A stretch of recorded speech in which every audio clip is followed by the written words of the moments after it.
How does a simple sound-activated robot work? Here's how. So, first, when you speak, the sound energy from your voice goes in this thing called a microphone. Then, the sound energy is converted into electrical energy. Once it's converted, the electrical energy travels to this thing called the amplifier, which are these two little yellow thingies.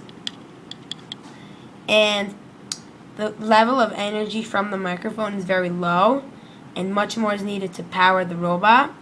So what the amplifier does, it amplifies the level of energy and makes the level of energy much bigger and stronger now.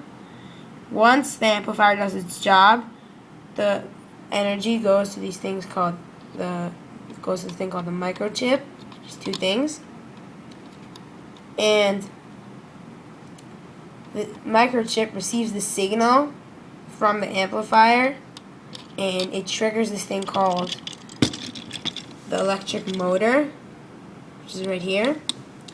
Then, once the motor receives the electrical energy, it starts turning, which is making it to mechanical energy. And this little thingy from the motor also starts turning. And then it turns these things called the gears. And the gears start spinning. When the gears start spinning, it turns this thing called the shaft.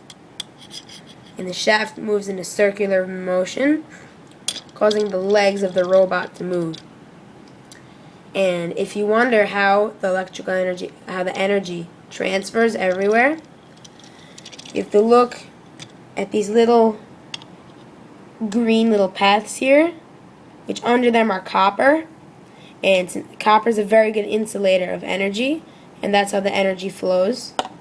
And the robot also consists of these little parts called diodes, transistors, capacitors.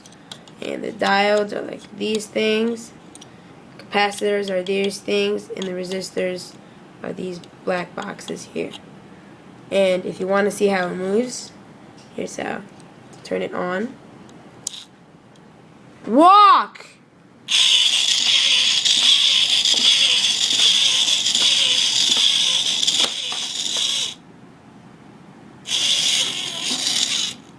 Pretty cool, huh?